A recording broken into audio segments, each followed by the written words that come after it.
The warning came softly, almost apologetically. "I warned you," the man said, his voice steady, tired. "I'm a combat master." The gang laughed until the laughter vanished, swallowed by a silence so sudden it felt like the night itself had flinched. If you've ever wondered how a quiet life can hide a storm, stay with this story till the very end, and if it moves you, don't forget to like the video and subscribe, because stories like this deserve to be heard. Ethan Cole was not the kind of man people noticed. He wore worn sneakers, carried groceries in reusable bags, and walked his 8-year-old daughter Lily home from school every afternoon, her small hand tucked into his like it belonged there. He lived in a modest apartment above a closed-down bakery, its windows fogged with a memory of bread and warmth. Ethan worked nights at a shipping warehouse, stacking crates and keeping to himself. To his neighbors, he was polite, quiet, and forgettable. To Lily,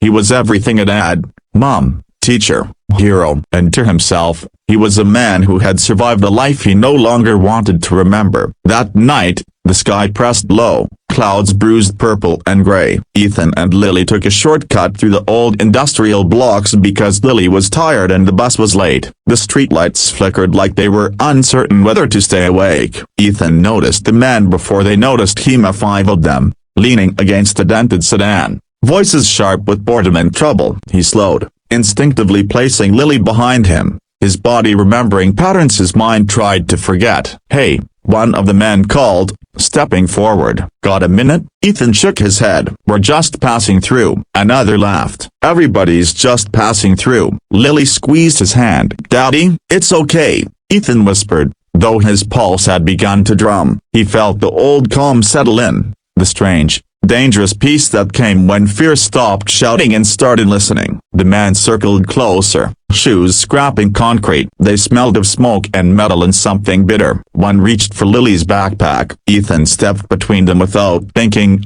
his arm moving with a speed that surprised even him. He didn't strike. He didn't threaten. He simply stood there, eyes clear, shoulders relaxed, like a man bracing against a familiar wind. "Back away," he said. "Now." The tallest one smirked. "Or what?" Ethan exhaled. "I warned you. I'm a combat master." The word sounded ridiculous in that alley. Combat master, like a line from a cheap movie. They laughed again, louder this time, emboldened by numbers. Ethan glanced down at Lily. "Close your eyes," he said gently. She did, trusting him completely. And that trust broke something open in him. What followed happened fast, but not messy. Ethan moved with economy, like a craftsman who knew exactly which tool to use. He deflected a punch, turned momentum into balance, dropped one man without throwing a strike. Another rushed him and found himself suddenly on the ground, breath knocked clean out of his lungs. Ethan used walls and angles,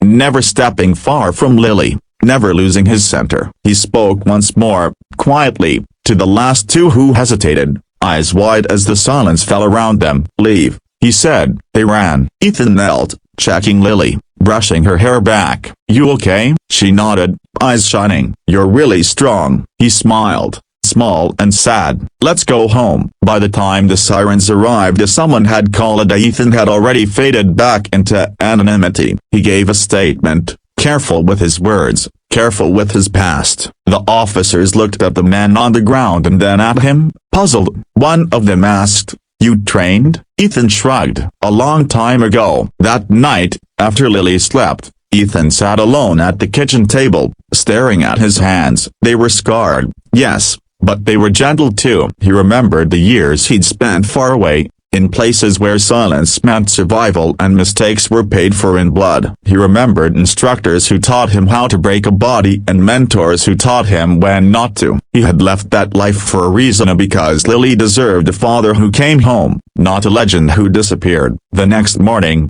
the city buzzed with rumors. A quiet dad, an alley, 5 men, silence. Ethan walked Lily to school as always. Parents nodded. A few looked at him differently now, curiosity flickering. He kept his head down. He didn't want recognition. He wanted routine. He wanted peace. But peace has a way of testing itself. A week later, the gang returned, not to the alley, but to the neighborhood. They didn't approach Ethan directly. They spread fear instead. Windows cracked, tires slashed, threats whispered. Ethan felt the old weight pressed down on his chest. Lily noticed too. She stopped singing on the walk home. She checked corners before crossing streets. One evening, as rain stitched the sidewalks together, a note appeared under Ethan's door. "We know where you live." Ethan didn't panic. He planned. He spoke with numbers, quietly organizing watch groups. He taught Lily simple rules of where to go, who to call. He reached out to a community center and volunteered to teach self-defense classes,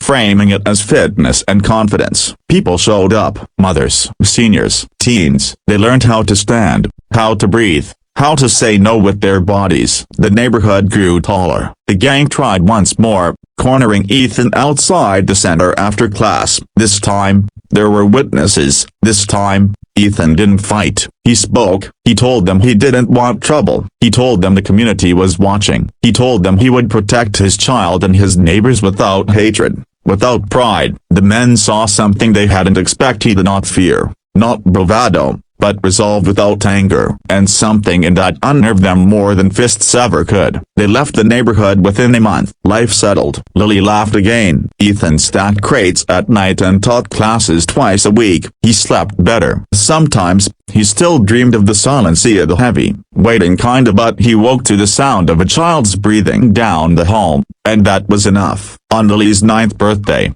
she handed him a card she'd made herself. Inside, in careful letters, it read, "Thank you for always protecting me, even when you're scared." Ethan felt his throat tighten. He realized then that courage wasn't the absence of fear, it was choosing love anyway. If you've stayed with this story, thank you. Stories like Ethan's remind us that strength doesn't shout, it stands, that the most powerful people are often the quietest, carrying their storms so others can sleep peacefully. If this story moved you, please like the video and subscribe to the channel. It helps these messages reach more hearts. And remember, you don't have to be a combat master to make a difference. Sometimes, all it takes is standing still when the world expects you to run, and choosing to protect what matters most.